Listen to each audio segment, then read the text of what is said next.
Election commissioner, आप अच्छी तरह समझ लो, अगर आपने अपना काम नहीं किया तो आप पर सख्त कार्रवाई होने जा रही है। एक दिन ऐसा आएगा बिहार में और दिल्ली में इंडिया गठबंधन की सरकार होगी, फिर हम आप तीनों को देखेंगे, कार्रवाई आपके खिलाफ करेंगे। जिन्होंने मोदी जी के नाम में दम किया है, आइए राहुल गांधी जी। आप बिहार में वोट चोरी होने दोगे? कोई कर सकता है?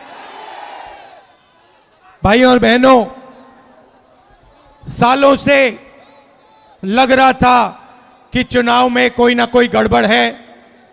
महाराष्ट्र में साफ पता लगा, लोकसभा और विधानसभा के बीच में 4 महीनों में 1 करोड़ नए वोटर जादू से इलेक्शन कमीशन ने पैदा कर दिए। लोकसभा में हमारा गठबंधन जीतता है, 4 महीने बाद विपक्ष बीजेपी का गठबंधन जीतता है। हमारे वोट कम नहीं हुए, जितने हमें मिले थे उतने ही हमें मिले, और बीजेपी के जहां भी नए वोटर आए थे वहां पे बीजेपी की जीत हुई थी। मतलब महाराष्ट्र का चुनाव, हरियाणा का चुनाव इन्होंने चोरी किया। महाराष्ट्र के बाद हमने थोड़ी अपनी इंक्वायरी शुरू की, कर्नाटक में 1 सीट चुनी, बेंगलोर सेंट्रल, और उसमें 1 विधानसभा में हमने सारी की सारी वोटर लिस्ट चेक की, फोटो को फोटो से मिलाकर, हर नाम को हर दूसरे नाम से मिलाकर, और हमने 1 लाख से ज्यादा फर्जी वोटर एक असेंबली में ढूंढ के निकाले। मैंने प्रेस कॉन्फ्रेंस किया इलेक्शन कमीशन के सामने, मैंने उनको बताया कि 5 तरीके से वोट चोरी किए जा रहे हैं। डुप्लीकेट वोटर, फेक एड्रेस, एक एड्रेस में 50-60 लोग रह रहे हैं, फॉर्म 6 एड्रेस 0000 और फेक फोटो, या जिसमें किसी की फोटो ही नहीं दिख रही है। मैंने साफ कहा कि 1 लाख फर्जी वोट हैं। चुनाव आयोग क्या करता है? चुनाव आयोग क्या करता है? यह नहीं कहता कि विपक्ष के नेता ने आरोप उठाया है, चलो चेक करते हैं।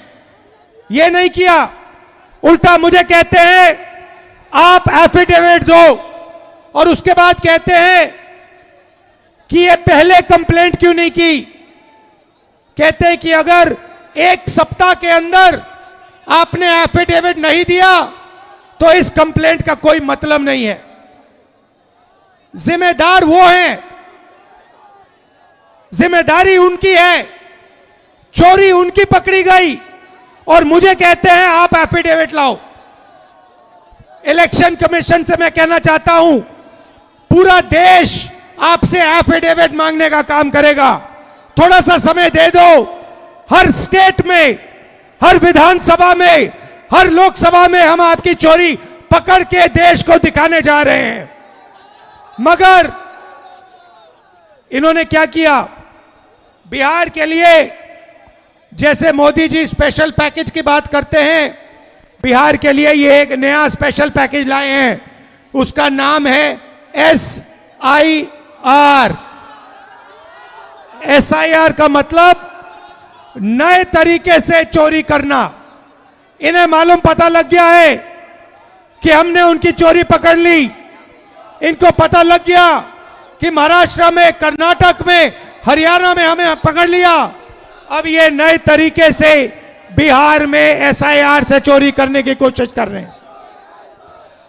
और बिहार की जनता इन इलेक्शन कमिश्नर को और बीजेपी के नेताओं को एक आवाज से कहेगी, वोट चोरी नहीं हो सकती है बिहार में। हो सकती है बिहार में वोट चोरी?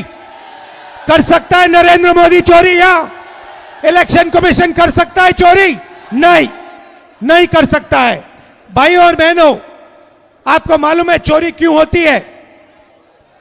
कि आपका धन, आपका रोजगार, आपका भविष्य आपसे छीना जाए। आप यहां एग्जाम लेते हो, पेपर लीक होता है। आप रोजगार मांगते हो, रोजगार नहीं मिलता है। अदानी को एयरपोर्ट, पोर्ट, सारा का सारा इंफ्रास्ट्रक्चर दिया जाता है। अगर बिहार का युवा कंपनी खोलना चाहता है, सपना देखना चाहता है, तो आपको सपना देखना भी मना है आज के बिहार में। आप सच्चाई भूल जाओ, आप सपना भी नहीं देख सकते हो आज के बिहार में। क्यों? क्योंकि आपकी राजनीति, आपका वोट आपसे छीना जा रहा है, चोरी किया जा रहा है। इसीलिए हमने ये यात्रा बिहार में शुरू की है, वोटर अधिकार यात्रा। आपका जो अधिकार है उसको, उसकी रक्षा करने के लिए ये सारे के सारे लोग एक साथ मिलकर हजारों किलोमीटर आपके साथ चल रहे हैं कि चुनावी आयोग को, इलेक्शन कमीशन को 100% पता लग जाए कि अगर उन्होंने बिहार में चोरी करने की कोशिश की तो बिहार की जनता उनको सबक सिखाने जा रही है। और मैं भाइयों और बहनों, आपने देखा है कि जब मैं कुछ कहता हूं, मैं करके दिखाता हूं। देखा है आपने देखा है कि मैं झूठ नहीं बोलता हूं स्टेज से। देखा है आपने? अब आप अच्छी तरह सुनिए।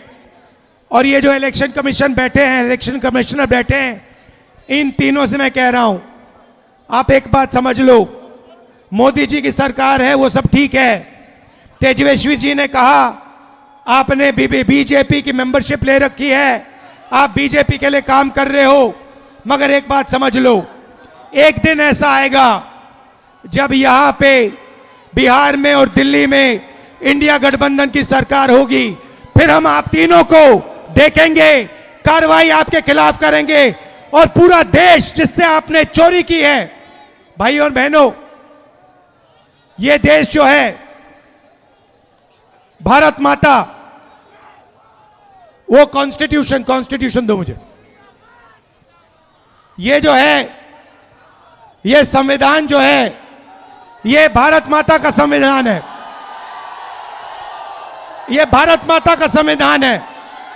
इसको अंबेडकर जी ने, गांधी जी ने, नेहरू जी ने, पटेल जी ने लिखा है, बनवाया है, मगर इसमें 3000 साल पुरानी आवाज है, हिंदुस्तान की आत्मा की आवाज है। और जब ये लोग वोट चोरी करते हैं तो ये इस आत्मा पर आक्रमण करते हैं, ये इस संविधान पर आक्रमण करते हैं। ये भारत माता पर आक्रमण कर रहे हैं। और हम भारत माता पे ना नरेंद्र मोदी को, ना इलेक्शन कमीशन को आक्रमण करने देंगे। इस संविधान को कोई नहीं मिटा सकता, इस संविधान को कोई नहीं छू सकता। और इलेक्शन कमिश्नर, आप अच्छी तरह समझ लो, अगर आपने अपना काम नहीं किया तो आप पर सख्त कार्रवाई होने जा रही है। दिल से आप सबका धन्यवाद कि आप यहां आए, बारिश के समय, गर्मी में आप यहां आए, संविधान की आपने रक्षा की, वोटर चोरी रोकी। धन्यवाद, नमस्कार, जय हिंद, जय भारत, जय संविधान। भागीरथ मांझी और उनका परिवार यहां पर सर मौजूद है। उसका घर आपने बना के दिया भागीरथ जी और उनका परिवार को। आप इनको चाबी देंगे। वादा तो सबने किया था।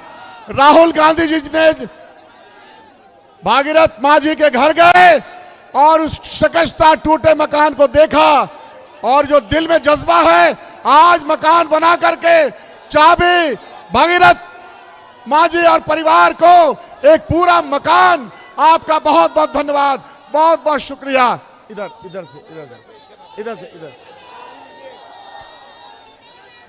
ये चाबी दी जा रही है। भागीरथ मांझी के घर को सबने देखा, लेकिन दर्द किसने महसूस किया? राहुल गांधी जी ने ये दर्द महसूस किया। ईश्वर भी साथ है, और ऊपर वाला भी खुदा ईश्वर भी साथ है। आज बारिश का ये आशीर्वाद हम लोगों को मिल रहा है। राहुल जी, आप यहाँ आए, गर्मी में बारिश भी हुई, बहुत बहुत शुक्रिया, बहुत बहुत शुक्रिया, धन्यवाद।